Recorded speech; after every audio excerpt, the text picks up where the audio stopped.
নমস্কার বন্ধুরা, তোমরা সবাই কেমন আছো? আমার জীবনে তোমাদের অনেক অনেক ভালোবাসা। আজকে আমি তোমাদের সঙ্গে শেয়ার করব সম্পূর্ণ নিরামিষ পদ্ধতিতে চকলেট কেক আমি কিভাবে তৈরি করি। আমার শ্রীমতী এই চকলেট কেক খেতে ভীষণই পছন্দ করে, আর ওর দীর্ঘদিনের একটা অভিযোগ ছিল, মাম্মাম তুমি অনেক দিন হলো চকলেট কেক তৈরি করো না, একদিন বানিও প্লিজ। তো কালকে বানিয়েছিলাম এবং সেটাই তোমাদের সঙ্গে শেয়ার করছি যে আমি কিভাবে সম্পূর্ণ নিরামিষভাবে চকলেট কেক তৈরি করি। ডিম দিয়ে কেক তৈরি করলে সেটা হয় কিন্তু খুবই সুস্বাদু ও স্পঞ্জি, কিন্তু ডিম ছাড়াও নরম এবং সুস্বাদু কেকও কিন্তু তৈরি করা যায়। তো চলো আমি কিভাবে কেক তৈরি করেছি তা সেটাই তোমাদের সঙ্গে শেয়ার করছি। আমি আমার প্রয়োজন মতন এখানে নিয়ে নিয়েছি ময়দা নিয়েছি আমি 2 কাপ মতন, আর সেই কাপেরই মাপ অনুযায়ী আমি নিয়ে নিয়েছি প্রায় 1.25 কাপ মতন চিনি, নিয়েছি দুধ, আর নিয়েছি এখানে সাদা তেল। এটা যেহেতু রাইস ব্র্যান অয়েল তাই জন্য এরকম লালচে লালচে লাগছে। আর আমি এখানে কোনো বাটার ইউজ করিনি, তোমরা চাইলে বাটারও দিতে পারো। আর এখানে এই যে বাটির মধ্যে নিয়ে নিয়েছি 1 কাপ ময়দা, যে বললাম 2 কাপ ময়দা, তার 1 কাপ ময়দা বাটিতে রেখেছি আর সাদা বাটিতে রেখেছি আর 1 কাপ ময়দা। এখানে নিয়ে নিয়েছি এটা কফির প্যাকেট, আর যেহেতু চকলেট কেক তৈরি করব তাই নিয়েছি কোকো পাউডার, আর নিয়েছি বেকিং পাউডার, আর নিয়েছি ভ্যানিলা এসেন্স। তো চলো সবার আগে এই চিনিটিকে আমি গুঁড়ো করে নিই মিক্সির মধ্যে। তো এখানে আমি 2 কাপ মতন চিনি নিয়েছি, চলো মিক্সিতে এটাকে আগে গুঁড়ো করে। আগে যখন মিক্সির প্রচলন ছিল না তখন কিন্তু চিনি গুঁড়ো করতে শিলনোড়ার প্রয়োজনই হতো। তো যখন এখন আমরা মিক্সিতে হ্যাবিচুয়েট হয়ে গেছি তাই কিন্তু আর চিনি গুঁড়ো করতে আমরা খুব সহজেই মিক্সির কথাটাই আমাদের মনে পড়ে যায়। খুব সহজ পদ্ধতিতেই তৈরি করব, যে কেউ এইভাবে তৈরি করতে পারবে। আর আমি এই কেকটি কিন্তু তৈরি করব গ্যাস ওভেনে। আর চলো এদিকে আমার মিক্সিতে চিনি গুঁড়ো করা হয়ে গেছে, এবারে এক এক করে সমস্ত কিছু মিশিয়ে দেওয়ার পালা। আমি এখানে কিছুই চেলে নিইনি, তোমরা চাইলে চেলে নিতে পারো, মানে ময়দা চেলে নিইনি বা আর যা যা কিছু মেশাবো সেটাও আমি চেলে নিইনি। আমি এভাবেই ঢেলে দিয়েছি এবং ভালোভাবে যদি ফ্যাটানো যায় বা ভালোভাবে মেশানো যায়, যদি কোনো লাম্পস না থাকে তাহলে কোনো অসুবিধা হবে না। আর সেই রিস্কটা না নিতে চাইলে তোমরা চাইলে এই ময়দা বা আর যাবতীয় যা যা কিছু আমি উপকরণ এখানে দেবো সেটা তোমরা চেলে নিতে পারো। তো আমি বাটির মধ্যে দিয়ে দিলাম 2 কাপ ময়দা, আর যেই আমি চিনিটা গুঁড়ো করে নিয়েছি, মানে এখানে 2 কাপ চিনি আছে গুঁড়ো করা, সেটাকে এখন এই ময়দার সঙ্গে ভালো করে মিশিয়ে দেব। মিষ্টি মুখ করতে আমরা কম বেশি সকলেই পছন্দ করি। সামনেই আসছে রাখি বন্ধন, ভাই বোনের ভালোবাসার একটা উৎসবের দিন। তো তোমরা চাইলে অনায়াসেই কিন্তু কেকটি তৈরি করে মিষ্টির পাশে যদি এই এক টুকরো কেক রেখে দাও, ভাই বা বোন যে কেউ কিন্তু খুব সহজেই খুশি হয়ে যাবে। যেহেতু চকলেট কেক তাই আমি এই চিনি আর এই ময়দার সঙ্গে এখন মিশিয়ে দেব কোকো পাউডার। এই ছোট চামচের 3 চামচ কোকো পাউডার এখানে দিয়ে দিলাম। আর এখন এখানে দেব বড় চামচের 1 চামচ মতন কফি পাউডার। কফি পাউডারটা দিলে চকলেট কেকের ফ্লেভারটা একটু স্ট্রং আসে।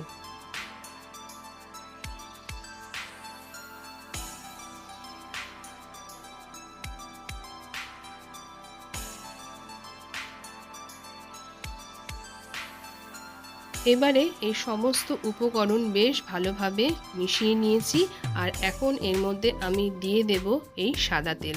তোমরা চাইলে এখানে বাটারও দিতে পারো মেল্ট করে, মানে সাদা তেল আর বাটার দুটো একসঙ্গে মেল্ট করে দিতে পারো, তাহলে এই কেকের ফ্লেভারটা আরও বেশি ভালো আসবে। কিন্তু আমি এখানে শুধুমাত্রই সাদা তেল দিয়েছি, তাও হাফ কাপেরও একটু কম তেল দিয়েই করার চেষ্টা করেছি। যেহেতু তেল শরীরের পক্ষে এতটুকুনিও ভালো না, কিন্তু কিছু কিছু ক্ষেত্রে কিছু কিছু রান্নার জন্য কিন্তু আমাদের তেল একটু বেশি ব্যবহার করতেই হয়। তো চলো এবারে এটাকে ভালো করে মিশিয়ে দেব। এরপরে এর মধ্যে কিন্তু আমি দিয়ে দেব দুধ। এখানে আমি প্যাকেটের দুধ নিয়েছি, সেটাকে ভালো করে জাল করে একদম নর্মাল টেম্পারেচারে ঠান্ডা করে নিয়েছি। এবার সেই দুধটাই কিন্তু আমি এখানে দিয়ে দেব। পুরো একবারে দেব না, অল্প অল্প করে আমি দেব, আর এই ব্যাটারটিকে ভালোভাবে আমি গুলে নেব। তোমরা চাইলে এখানে যে গুঁড়ো দুধও গুলে নিয়ে দিতে পারো, সেখানে কিন্তু টেস্টটা আরও ভালো হবে। কিন্তু আমার কাছে যেহেতু ছিল না তাই আমি এই প্যাকেটের দুধটিকেই কিন্তু ব্যবহার করেছি। বা চাইলে কেউ গরুর দুধও ব্যবহার করতে পারো, তবে যেটাই করব না কেন আমরা নর্মাল টেম্পারেচারে থাকা সেই দুধটাকেই ব্যবহার করতে হবে। আর এরকম অল্প অল্প করেই কিন্তু দুধ দিয়ে দিয়ে এটাকে গুলতে হবে। আর আমি যেহেতু এক হাতে মোবাইলটা নিয়ে ক্যামেরাটা করছি আর এদিকে এটাকে গুলছি, তাই ঠিকভাবে তোমাদেরকে দেখাতে পাচ্ছি না। এটাকে কিন্তু আমি গুলছি এরকম কাট অ্যান্ড ফোল্ড ওয়েতে, বা তোমরা ক্লকওয়াইজও গুলতে পারো। এটা হলো গিয়ে যে কাট অ্যান্ড ফোল্ড এটাকে বলে। আর ক্লকওয়াইজ হলো শুধু যে ক্লকওয়াইজ, যেটা ঘোরানো একদিকে ঘোরানোটা হলো ক্লকওয়াইজ। আশা করি আমি এটা সবাই জানে, তবু আমি বললাম। আর এইটা গুলতে গিয়ে আমার যেন মনে হলো আরেকটু দুধের প্রয়োজন আছে, তাই আরেকটু দুধও দিয়ে দেবো। একদম ভারীও করব না আর একদম পাতলাও করব। আর এই কেকের ব্যাটারটা যত বেশি ভালোভাবে ফেটানো যাবে এটা কিন্তু ততটাই ফ্লাপি হবে, আমরা সেটা সবাই জানি। তবে ওই যে বললাম, যেহেতু আমি এক হাতে ক্যামেরাটা ধরে আছি, সেটা তোমাদের সঙ্গে ভালোভাবে দেখাতে পারলাম না যে কতটা জোরে বা কতক্ষণ আমি এটাকে ফেটিয়েছি। ফেটাতে ফেটাতে এটা বেশ হালকা হয়ে আসবে। কালারটা দেখেছো কি সুন্দর এসছে। যেই মাত্র আমি ক্যামেরার ফ্ল্যাশ লাইটটা অফ করলাম, মানে মোবাইলের ফ্ল্যাশ লাইটটা অফ করলাম, এটা হলো ক্লকওয়াইজ, এটাকে বলে ক্লকওয়াইজ। আর আগে যেটা আমি করছিলাম সেটা হলো কাট অ্যান্ড ফোল্ড ওয়ে। তো চলো, আর যেহেতু আমার ডান হাতটায় ব্যথা আছে তাই খুব একটা বেশি আমি ফেটাতে পারিনি। আর দেখো এই যে ঠিক এরকম হবে এই ব্যাটারটা।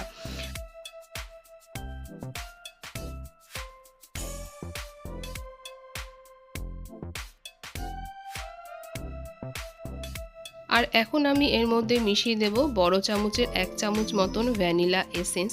তোমরা চাইলে আরও একটু বেশি দিতে পারো, তাহলে কিন্তু এর গন্ধটা আরও বেশি স্ট্রং আসবে। তবে হ্যাঁ, 2 কাপ অনুযায়ী আমি এখানে সমস্ত উপকরণগুলো দিয়েছি। তোমরা যদি এখানে 2 কাপের বেশি বা কম কিছু পরিমাণে নাও, সেই বুঝে সমস্ত উপকরণ কম বেশি নিতে হবে। আর এখন আমি দিয়ে দিলাম 1 চামচ মতন বেকিং পাউডার। আর যেটা তোমাদের সঙ্গে তখন শেয়ার করিনি, এটা তো অবশ্যই দিতে হবে, এটা হলো বেকিং সোডা বা খাবার সোডা। এটা দিলাম ওই 2 থেকে 3 চিমটি মতন, এর চেয়ে বেশি আমি আর ইউজ করব না। বেশ অনেকক্ষণ ধরেই কিন্তু ব্যাটারটা আমি ফেটিয়ে নিয়েছি। এটা দেখো অনেকখানি এখন মানে হালকা হয়ে এসেছে, সেটা বুঝতে পারছি। আর চলো, যেইটার মধ্যে আমি কেকটা তৈরি করব, মানে যেই পাত্রটার মধ্যে, সেটার মধ্যে এবারে আমি খানিকটা তেল মাখিয়ে নিই। আমার কোনো কেক টিন বা কেক যে মোল্ড সেগুলো নেই, আমি এই থালাটার মধ্যেই কেক বানিয়ে থাকি। আর এর মধ্যে আমি কোনো বাটার পেপার বা কিছু ইউজ করব না, এই তেলটাই দিয়ে দেবো এই থালাটার মধ্যে। আর যখন এটাকে আমি ডিমোল্ড করব, অবশ্যই তোমাদের সঙ্গে সেটা শেয়ার করব। এতটুকুনি হলেও কিন্তু কেকটা লেগে থাকবে না। আর চলো, এখন আমি এই থালাটার মধ্যে সমস্ত ব্যাটারটা সুন্দর করে ঢেলে দিলাম। আর এটাকে একটু ড্যাব ড্যাব করে নেব। এই যে বাবলসগুলো যেগুলো উঠেছে, এই এয়ারগুলোকে আমি বের করে দেবো।